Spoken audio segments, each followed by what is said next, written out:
Hello, good evening everyone, welcome back to my another blog. আপনারা সবাই কেমন আছেন? আশা করছি সবাই অনেক অনেক অনেক বেশি ভালো আছেন, আর আমিও ভালো আছি। তো আমার আজকের ব্লগটা শুরু করছি সন্ধ্যা থেকে। এখন হচ্ছে মা সন্ধ্যা দিচ্ছে, ধূপ জ্বালিয়েছে। তো এটা আপনাদেরকে প্রথমে একটু দেখাই। আমার কাছে কী যে ভালো লাগে, ধূপের যে স্মেলটা থাকে সেটা, আর হচ্ছে ধূপ দিলে খুব ভালো লাগে, ঘরের পরিবেশটাও অন্যরকম মনে হয়। খুবই ট্রেডিশনাল একটা জিনিস। তবে শহরের মানুষরা আজকাল সময়ের অভাবে করতেই চায় না, আমরাও এত বছর করতাম না। তো হঠাৎ করে কেন আমার ইনটিউশন এসেছে আমি জানি না, আমি এটা করছি। অ্যান্ড আমার মনে হচ্ছে অনেক নেগেটিভ ভাইবস থেকে আমরা দূরে থাকছি এটার কারণে। আপনারাও চাইলে চেষ্টা করতে পারেন যারা হিন্দু আছেন। আর এমনিতেও মেডিটেশনের ক্ষেত্রে এই ধরনের অনেক স্মেল ইউজ করা হয়, আপনারা চাইলে ইউজ করতে পারেন। সবটাই যে ধার্মিক বিষয় তা না। তো এই তো, তারপর হচ্ছে সন্ধ্যাবেলা চাটা খেয়ে গত কয়েকদিন ধরেই ভাবছি ঈদের বাজারটা আমরা একটু ঘুরে দেখবো রাতের বেলা কেমন থাকে, কারণ ঈদ তো ঘনিয়েই চলে এসেছে। তো সেজন্য হচ্ছে চিন্তা করেছি আমি আর আমার বোন একটু বের হয়ে দেখবো মার্কেটের কি অবস্থা, যেহেতু সামনে পহেলা বৈশাখ, সব কিছু মিলিয়ে একটু দেখে আসবো। যদিও আমরা অনলাইন থেকে আর ব্র্যান্ড থেকেই বেশি কিনি, আমাদের কাছে তেমন কিছু একটা পছন্দ হয়ও নি।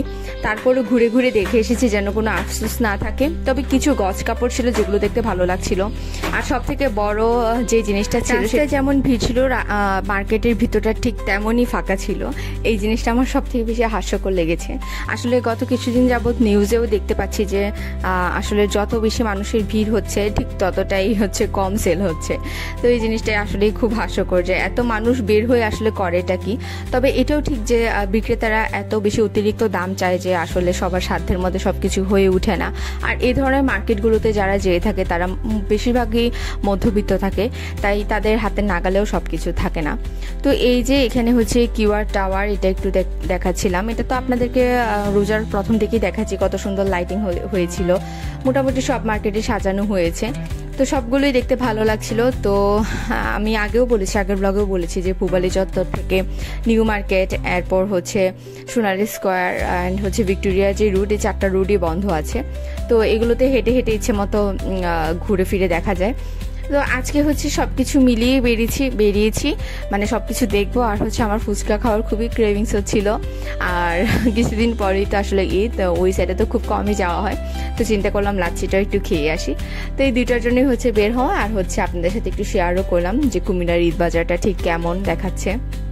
আমরা ইফতারের পরপরই বেরিয়ে গেছি, এখন একটু ফাঁকা ফাঁকা আছে, তারপরেও একেবারে ফাঁকা না, মোটামুটি মানুষজন আছে। তো এই তো রাস্তায় বসেছে বেশ কিছু স্টল, আবার হচ্ছে মার্কেটগুলো তো আছেই। তো দেখতে থাকেন কেমন মার্কেট কুমিল্লার।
তো ঢুকতে ঢুকতে দেখছিলাম যে লোটোতে আসলে ডিসকাউন্ট দিয়েছে, 26% ডিসকাউন্ট, মেবি 26শে রোজার কারণে।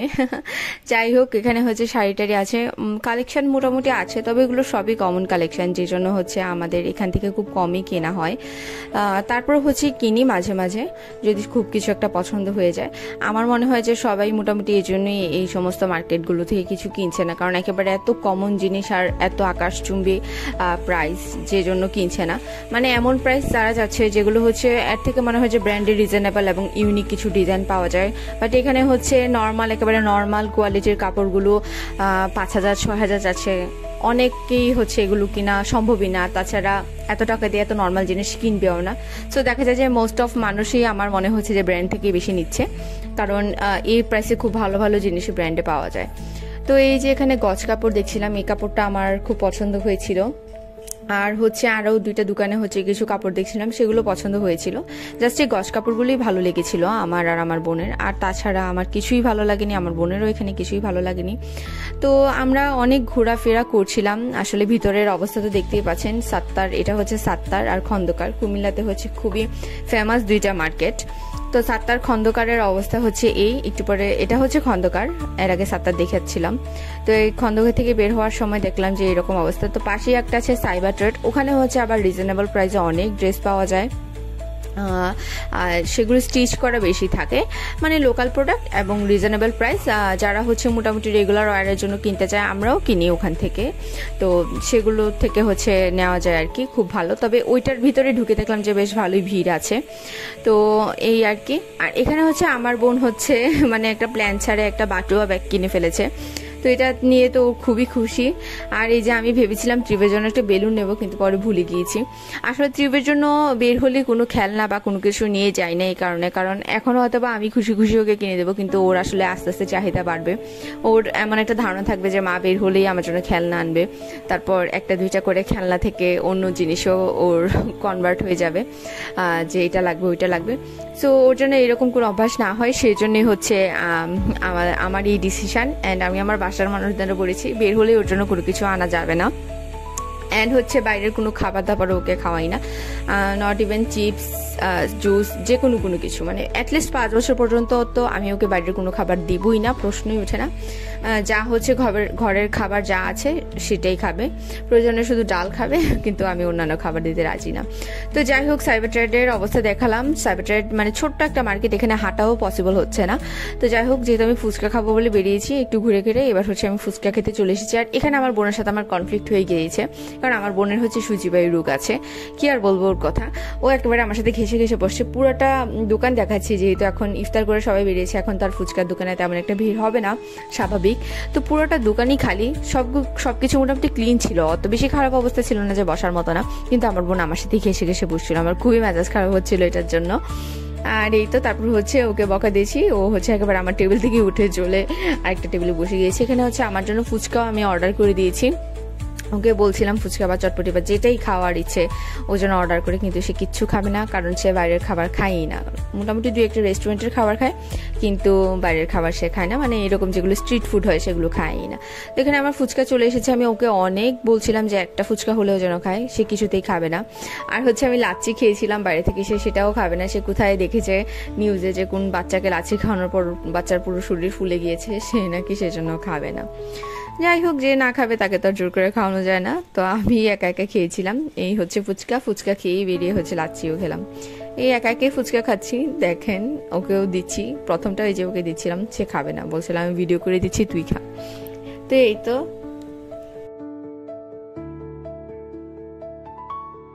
আর আমাকে তো দেখতে খুবই অদ্ভুত লাগছে, সবাই কাইন্ডলি একটু ইগনোর করবেন এই জিনিসটা, কারণ আমার আইব্রোজ করা নেই। তারপর হচ্ছে আমি মোটেও মানে রেগুলারলি মেকআপ ওয়্যার করি না, মানে মেকআপ পার্সন না আমি, খুব প্রোগ্রাম বা অকেশন ছাড়া মেকআপ করা হয় না।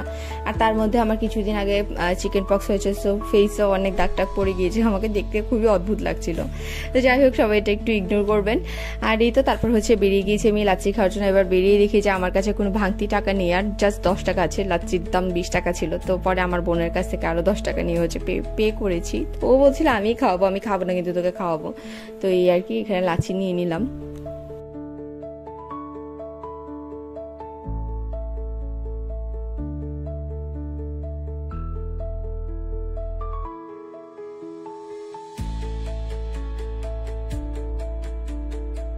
তাকে কোনোভাবে লাচ্ছিও টেস্ট করাতে পারিনি, আর কি বলবো। এই হচ্ছে অবস্থা। তো তারপর হচ্ছে এখান থেকে বলছিলাম আমি বাসা চলে যাওয়ার জন্য। তো আমার বোন বলছিল যে এসআর প্ল্যানেটটা একটু ঘুরে যাই, দেখি ওখানে কোনো কিছু আছে কিনা। যদিও এসআর প্ল্যানেটেও আসলে তেমন কোনো কিছু নেই, কারণ এসআর প্ল্যানেট তো আরও আগে চলে না, এটা আসলে দেখতেই জাঁকজমক, কিন্তু কুমিল্লার মানুষজন এটাতে খুব কমই আসে, কারণ আসলে এটাতেও খুব মানে হাই কস্টের সব কিছু, অ্যান্ড জিনিসগুলো খুব লোকাল। আমি আমার ছেলের জন্য আসলে অনেক খুঁজছিলাম যে কিছু কিনা যায় কিনা এমন, কিন্তু আসলে কোনো কিছুই না। স্পেশালি হচ্ছে টি শার্ট খুঁজছিলাম, মোটেও পাচ্ছি না, মানে চয়েসই হচ্ছে না, প্রাইস তো হচ্ছে পরের কথা। তো যাই হোক, ওর জন্য হচ্ছে অনলাইন থেকে কিনবো। এখানে মম অ্যান্ড কিডস একটা দোকান আছে, এটাতে মোটামুটি রিজনেবল প্রাইস, বাট আমার চয়েস হচ্ছে না। হাই হোক বা রিজনেবল হোক, চয়েস তো হতে হবে, তারপরে না কিনবো। তো যাই হোক, এই সেই ঘুরে টুরে তারপর বেরিয়ে গেলাম আবার এখান দিয়ে এসআর প্ল্যানেটে। তো তারপর হচ্ছে এখানেও হচ্ছে মোটামুটি জেলা স্কুল পর্যন্ত সব গাড়ি ঘোড়া বন্ধ। তারপর হচ্ছে জেলা স্কুলের সামনে থেকে একটা রিক্সায় আমরা উঠে গেলাম। এখানে তো ভীষণ জ্যাম, কারণ সব রিক্সাগুলো এখানে হচ্ছে জমাট বেঁধে আছে। আর এটি কি গাছ, খুব ভালো লাগছে দেখতে রাতের আলোতে গাছটা, সেই জন্য একটু দেখালাম। এই যে দেখেন কি অবস্থা জ্যামের। তো এখান দিয়ে হচ্ছে ঈদগাহর সামনে দিয়ে, পার্কের এখান দিয়ে তারপর আমাদের বাসায় চলে গিয়েছিলাম। তো যেতে যেতে আপনাদের সাথে একটু শেয়ার করছি, দেখেন কেমন রাস্তা। আর সামনে যেহেতু ঈদ, এখন রাস্তাটাও সাজানো হয়েছে ঈদের জন্য। ঈদগাহ পাশের যে রুটটা থাকে ওখানে হচ্ছে সুন্দর করে লাইটের দিয়ে ডেকোর করা হয়েছে। আর পার্কের ভিতরটা তো একদম ফাঁকা, পার্কের ভিতরে লাইটের দিয়ে সমস্ত বাচ্চাদের যেগুলো রাইডস আছে সবকিছুই ডেকোর করা আছে, কিন্তু বাচ্চারা নেই। দেখা যায় যে রমজানের মাসে খুব কমই থাকে, তবে রমজান ছাড়া দিনে বলেন রাতে বলেন পার্কের এই জোনটাতে মোটামুটি হাঁটা সম্ভবই হয় না। তো আমি এখনো পর্যন্ত রিফকে কোনো রাইডস চড়াইনি, কারণ আমার খুব ভয় করে রাইডসগুলো। আর ও তো এখনো অনেক ছোট, রাইডস চড়ার মতো বয়সও হয়নি। যেগুলো চড়ার মতো বয়স হয়েছে সেগুলো আমার খুব ভয় লাগে, যেহেতু সবগুলোই হচ্ছে ইলেকট্রিক্যাল, সো আমার খুবই ভয় করে। তো এই তো মা হিসেবে এমনই, মানে মনে হয় প্যারেন্টসরা এমনই ফিল করে, ভয় পায়। তো এই যে তারপর হচ্ছে আমাদের রিক্সা ছেড়ে দিল, এবার হচ্ছে আমরা বাসায় চলে যাচ্ছি।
তো এই তো তারপর হচ্ছে বাসা আসার পরে ট্রিপকে দেখলাম যে ওর ভাইয়েরা খাইতেই দিয়েছে, আর ও দেখেন বাসার অবস্থা কি করে রেখেছে। আমার তো একদম মাথা নষ্টর মতো অবস্থা, সব নোংরা টুংরা করে সে এখানে হচ্ছে ক্রোকোডাইলের কার্টুন দেখছে, মানে যা তা একেবারে।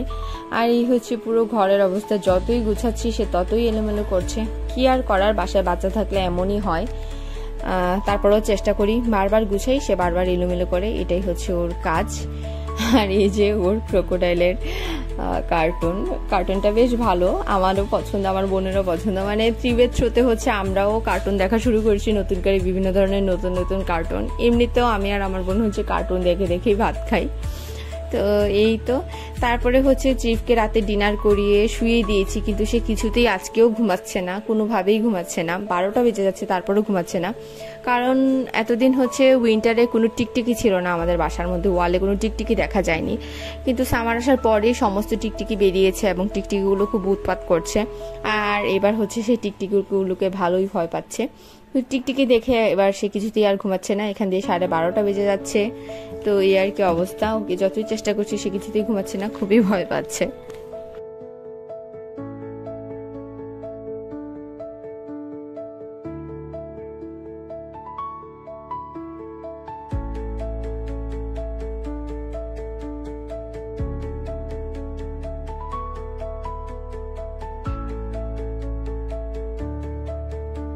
তো আমার আজকের ব্লগ এ পর্যন্ত ছিল। আপনারা সবাই ভালো থাকবেন, সুস্থ থাকবেন। আমার ব্লগগুলো যদি ভালো লেগে থাকে তাহলে অবশ্যই লাইক করবেন, কমেন্ট করবেন, শেয়ার করবেন, আর আমাকে এইভাবেই অলওয়েজ সাপোর্ট করে যাবেন। যারা অলরেডি আমাকে সাবস্ক্রাইব করেছে তাদেরকে অসংখ্য ধন্যবাদ, আর যারা এখনো আমাকে সাবস্ক্রাইব করেনি তারা অবশ্যই সাবস্ক্রাইব করে দেবেন। দেখা হচ্ছে নেক্সট ব্লগে অ্যান্ড লাইভে অবশ্যই জয়েন করবেন, কারণ আমি লাইভও করছি এখন রেগুলার। সো নেক্সট লাইভেও দেখা হচ্ছে। সবাই টিল দেন অনেক বেশি ভালো থাকবেন, সুস্থ থাকবেন, টাটা।